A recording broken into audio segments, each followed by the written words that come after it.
Reliable web tension is an important element in controlling the process of corrugated board making. Poor and uneven tensioning can affect the quality of your board and the efficiency of web splicing. Tidland brake kits for corrugator roll stands are specifically designed to withstand the rugged production needs of corrugating craftsmen. They're air-cooled and air-operated and deliver smooth, sensitive response to the tension controller. The Tidland brake is engineered for optimum heat dissipation.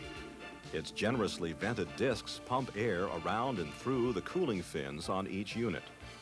At 150 RPM, the disc actually becomes a turbine, and the air pumped through the disc becomes part of the cooling system. This prolongs the life of the large asbestos-free brake pads. Reliable performance and easy maintenance are programmed into every brake.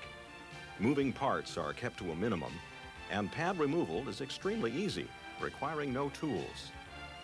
The twin pistons have built-in stops, so even when fully extended, there can never be metal-to-metal contact, which might damage the rotor. These brakes are not only designed for easy maintenance, they're also easy to install. A complete stand can be changed over in a short time with a collection of simple tools and a few small alterations. You'll need a couple of large wrenches for tightening the caliper bolts. 2 adjustable end wrenches will do the job. You may want a 7/16 wrench for the air fittings. You'll need an 11/16 or 17mm wrench to tighten the QD bushing bolts. For positioning the air fittings, you may wish a 3/8 wrench. A small square is handy for checking the alignment of the caliper mounting plate. You'll need a dial indicator with a magnetic base for checking disc alignment. And you'll need a hacksaw or cutting torch for removing unwanted metal. You may also want a grinder. Let's begin by inspecting your new brakes, making sure you have all the parts and that no damage has occurred during shipment. The brake must be assembled on your unwind stand. Unpack the different components. Make sure you have all the parts listed on your material list.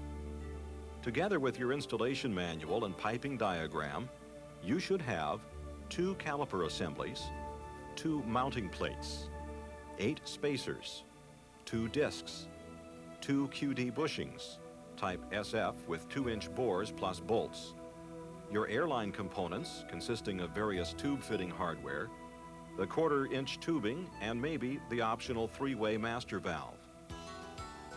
Once you've confirmed you have all of those parts and that they're in good condition, then go ahead and remove the existing brake. Raise the roll lifting arms on the back stand and block the arms in an upright position. Remove the existing hydraulic brake cylinder, hydraulic tubing, brake linkage, and friction shoes. Now, remove the brake drum from the brake shaft of each lifting arm. Use heat or a gear puller if required. Plug the hydraulic supply to the old brake tubing or remove the hydraulic controls for the brake system altogether.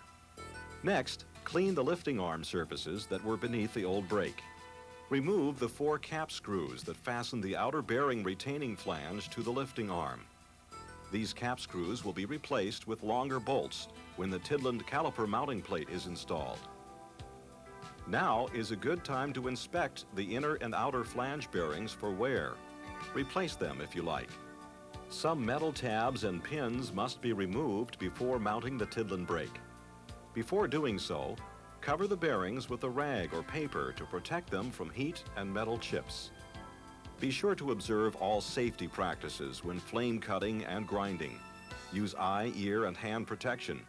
Be sure to have a fire extinguisher ready. Cut the old pivot pin and stop bolt bracket from each lifting arm. Then grind these surfaces smooth. Now is the time to apply paint if you wish. Position the bearing housing flange so that the grease fitting is towards the top of the lifting arm when installed.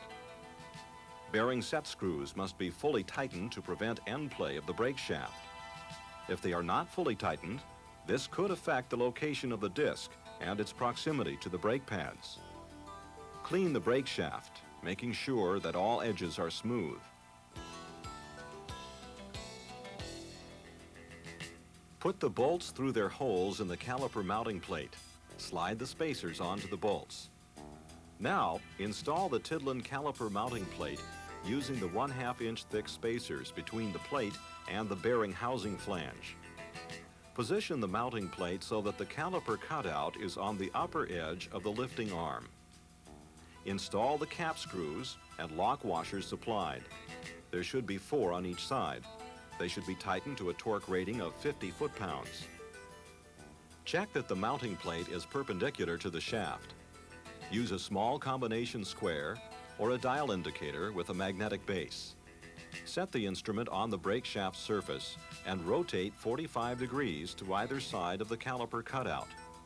The total variation should be less than 0.010 of an inch on the dial indicator, with the plunger on an approximate 5-inch radius. A feeler gauge may be used with the square. Shim the mounting plate, if needed, to bring the plate into tolerance.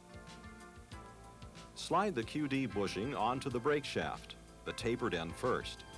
Using a scale, locate the bushing so that the inside edge of the flange is 2 13/16 inches away from the face of the caliper mounting plate. Using a scribe or pencil, mark the brake shaft on the outside edge of the QD bushing. This mark on the shaft will later be used to locate the rotor. If the QD bushing overhangs the brake shaft, make your mark on the inside of the QD bushing. This overhang must not be more than 1/2 inch. Remove the QD bushing from the brake shaft. Place the brake rotor, hub side facing outwards, onto the shaft. Now, once again, slide the QD bushing onto the brake shaft. Reuse the original key, 1/2 inch square by 2 inches long. Locate the QD bushing inside the rotor hub bore and start the bolts with lock washers through the QD flange clearance holes and into the threaded rotor hub holes. Use a small amount of the graphite compound on the QD bushing bolt threads. Just get the bolts started. Locate the QD bushing and rotor assembly on the brake shaft, placing the flange outer edge once again on your mark. Tighten each bushing bolt alternately from one to another until the disc starts to pull up onto the bushing taper. Separate the 2 halves of one caliper. Remove a hitch pin from the pad retaining rod. Remove the pad retaining rod. Remove the spring and the 2 brake pads.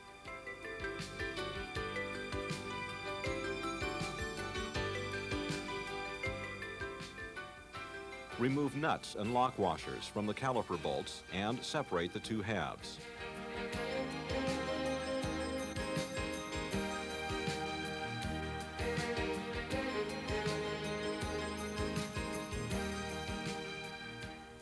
Now tighten each bushing bolt alternately from one to another until a caliper half, with the pad removed, will fit between the rotor and the mounting plate.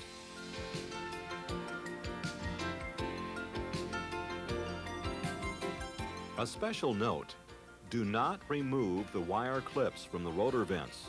These are weights provided to balance your disc.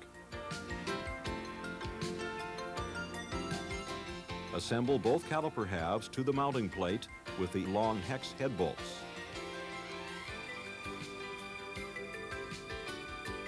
Insert the bolts from the caliper side towards the mounting plate. Use the flat washers and lock washers and nuts. Position the caliper so the top of the brake pad is flush with the top of the disc. Then tighten the mounting bolts to a torque value of 150 to 200 foot-pounds. Rotate the brake rotor until one bushing bolt is directly under the caliper. Tighten slightly. Then rotate 120 degrees until the next bolt is under the caliper, and then tighten it, and so on. Continue to tighten the bushing bolts until a brake pad will fit between the rotor and the inner caliper half when each bushing bolt is directly under the caliper. Once again, check that the curved edge of the brake pads do not extend beyond the edge of the rotor. They should be flush. If not, loosen the caliper mounting bolts and adjust the caliper on the mounting plate to correct any overhang of the pads or the rotor. If the outer brake pad will not fit between the caliper and rotor, use the shim washers between the caliper halves. Be sure to use an equal number of shims on each mounting boss, making sure that they do not become jammed in the register.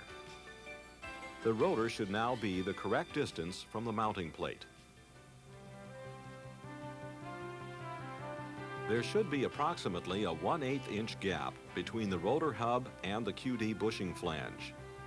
Do not pull the QD bushing flange up to contact the rotor hub. Over-tightening may crack the hub and ruin your disc. If the disc is mispositioned, the QD bushing must be released by moving the bushing bolts to the threaded holes in the bushing flange. Turn these bolts until the bushing is forced away from the disc. Once free, begin the bushing bolt tightening sequence again, checking for pad clearance. Using a dial indicator attached to the mounting plate, adjust the rotor to within 0.005 of an inch total indicator runout by tightening the bushing bolt closest to the dial indicator as required. Do this with partial turns to a maximum torque of 30 foot-pounds. Both pads are now in place. Normally, 1/32 of an inch clearance should exist between each new brake pad and the rotor.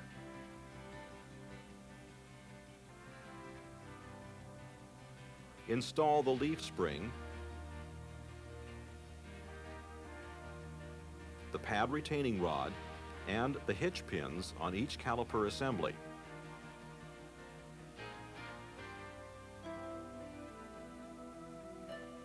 On your piping schematic, number A34126, you can easily see how to connect the air lines using the tube fittings and hardware supplied. Connect both lines together and connect this to your air source line. A 3-way master valve should be positioned in the source line. This will allow you to turn off the brakes during web feeding. If you are replacing an air over oil hydraulic brake system, you may also need a 1-to-2 or 1-to-3 pneumatic pressure booster on your source line coming from the web splicer's tension controller. Standard operating pressure is 20 to 50 psi.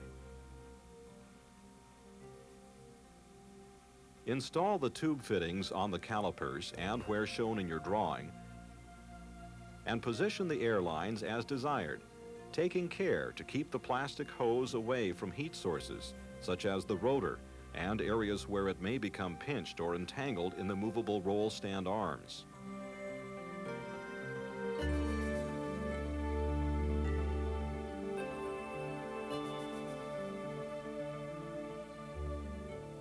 Do not excessively tighten the brass fittings. This could crush the grommet onto the tubing and may prevent a good seal. Check all your air connections for leaks by running your fingers around the fitting. The brake installation is nearly complete, but there are a few more adjustments that must be made. Raise the back stand and remove the blocks. As you can see, when the arms are completely lowered, a little more clearance is needed in the diamond plate deck.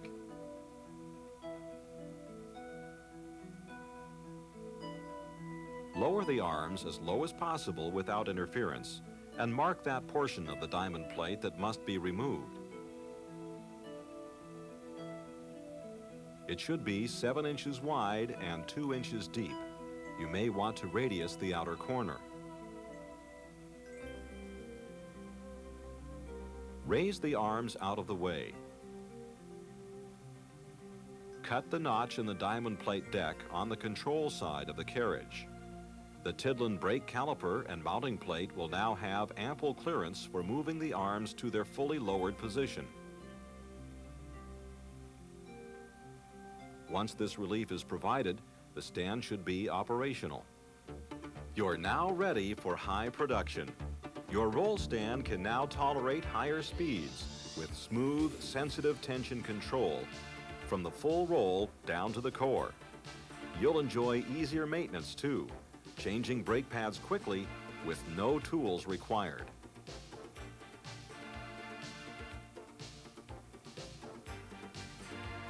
If you'd like more information on Tidland tension control systems or any of Tidland's web accessories or auxiliary equipment, including air shafts, air chucks, air brakes, slitting knife holders, and slitter drive shafts for the corrugator. Contact Tidland at 1-800-426-1000.